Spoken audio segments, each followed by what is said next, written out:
beautiful people? This is your girl Chris coming through with another video. Hope all is well. This is related to Meg the Stallion's situation with Carl Crawford. She just filed a motion stating that he is intentionally not paying her. I have a reading on the channel that goes back almost 3 years ago. That's quite old, so I wanted to update it. But remember, he was making nice. He seemed to be genuine. He continued that genuine behavior on until she realized that this man is back up to his old tricks. And remember, I said on the podcast that she didn't trust him. So let's go ahead and get into it. So it says, Meg Thee Stallion claims that Carl Crawford and 1501 are withholding their coins so they don't have to pay her for what's owed.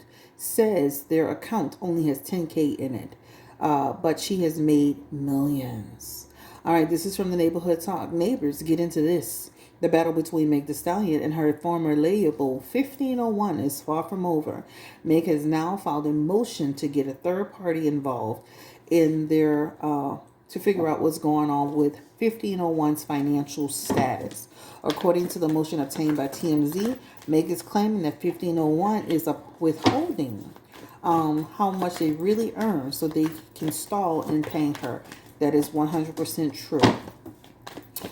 They said her legal team believe that Carl is sitting on millions of dollars that Meg has earned. Give me the energy around millions of dollars that Meg has earned. Is he sitting on this, please, Spirit? Give me the energy around Carl Crawford. Where's the money? He has it. Give me the energy again. Where's the money? Again, he's hiding the money. Give me the energy around the money for Meg Thee Stallion.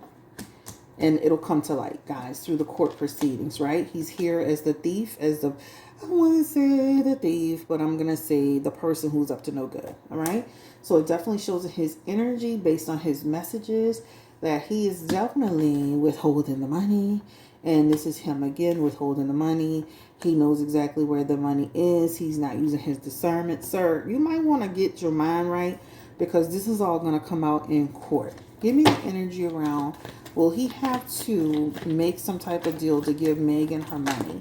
The money that is owed. He's going to try to play games. I guess he's going to try to pull a Bishop Whitehead, y'all. And there's some games coming up.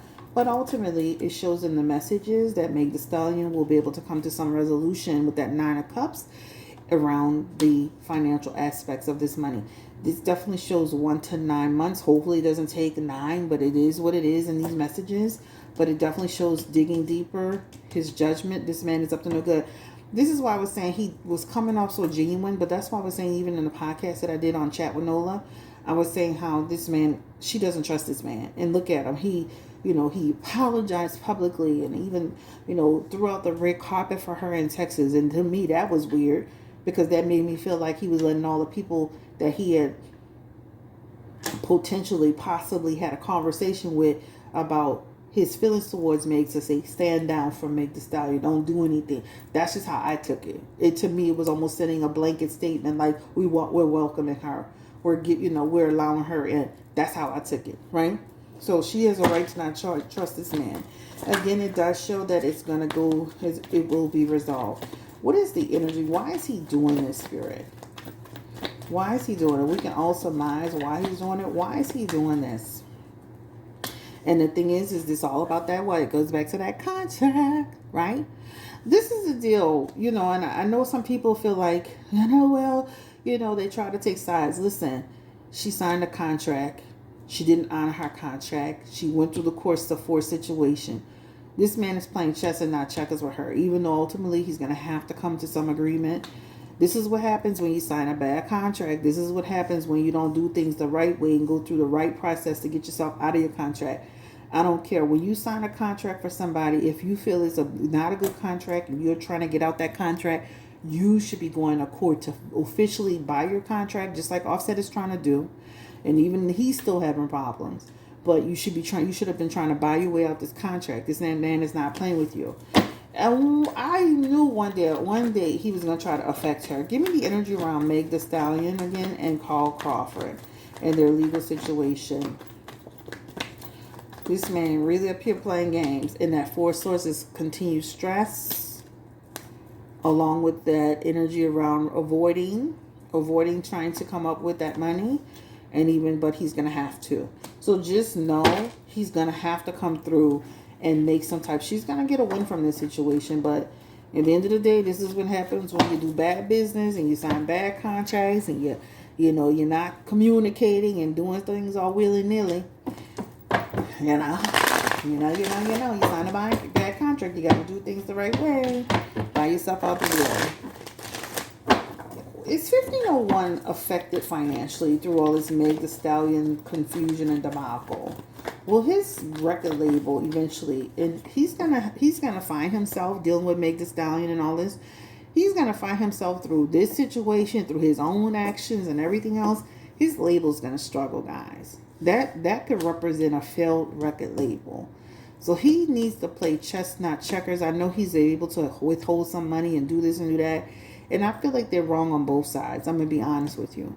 I feel like when I think about Meg and she initially signed that contract, she should have done the right thing and either honored that contract or went to court and rightfully gotten herself out of that contract. Found a loophole in that contract to say, okay, here, what will it cost to get me out of this contract, right? And on his side, the way he addressed the situation, getting Jay Prince involved in the situation, trying to handle her on social media, I felt like that was wrong. I feel like they're both wrong. But ultimately, this is going to affect him and his record label. Will this affect Megan Two Spirit financially? Give me the energy around Megan the Stallion, Meg the Stallion. Will this affect her financially too? I mean, the Tory Lanez thing is affecting her. This thing with 1501 is affecting her. And people have kind of gotten checked out of Meg the Stallion. She still has an audience, but that Four of Cups, people just kind of getting over Meg. You know, she's always in something, right? Even in that Sun card talks about people like too much drama. And even in her Emperor energy, that Emperor energy is people kind of getting, that's talking about you standing on shaky ground. So even herself with the with the Tory Lane situation, with this situation and everything else, people are just kind of over her. I feel like she's still got some room to grow. I don't feel like it's over for Meg, but just know her finances and her Four of Pentacles are being affected too, or will be affected. All right, people are just kind of over Meg the Stallion too, y'all. Unfortunately, it's not even about the music anymore. It's all this drama, like. Not that she asked her to get shot or nothing like that, but it's always, Anyway, I don't want to make it negative. Y'all, thank you so much for checking in and watching this reading. Don't forget to like, comment, and subscribe to this channel. Oh, don't forget, you can always book an appointment with me at BlueNolaTarot.com. I keep forgetting to say that. Again, BlueNolaTarot.com. I do feel like they're going to have to come to some resolution with this situation and some sort of agreement. I don't feel he's going to be able to just suppress her from her money based on the messages and the polls. I definitely feel like he'll be affected, his record label, she'll be affected in her career. But I just hope they can come to some sort of resolution. And just this is a lesson to anybody that's in the music business is signing any kind of contract. I don't care if it's a contract for a house, a car. Make sure you know what you're signing. It's not that easy sometimes to come out of a situation. And, and that's the best advice I could tell anybody. I remember when I was in my early 20s, I went to go buy a car from the dealership cash. Not cash, but my down payment was in cash. And I remember, was it in cash? I think I'd written a check. And I'd written a check for like $3,000. And then the man was willy-nilly with the deal and this and that. Child, I called my mama. My mama got over there. This is a dealership right there in New Orleans East, off the service road. My mama went over there and cut up and got the money back. And child, she was calling the police and everything. Everybody, mama showing up to a situation ain't going to help, but that taught me a big lesson about watch what I was doing, watch what I was signing, etc., etc. Always take somebody with you. Now, of course, you could never do that to me now, but the point is back then, somebody was able to take advantage and try to, and actually when I called the man to say I was, I had decided not to go through with the deal, he ran to the bank and cashed my check and took the money out. That's what happened, and that's what started the whole situation when my mom got involved. But it was even a lesson learned to me to just pay attention to what I signed and what I agree to. So this is a learning lesson to Meg about what she's signing and agreeing to. And unfortunately, we have to do, unfortunately, you have people that's trying to take advantage, and we have to make sure we protect ourselves. So anyway, this is Chris Blue Nola Tarot. Thank you so much for checking in. I appreciate you. Have a great day. Take care. Bye bye.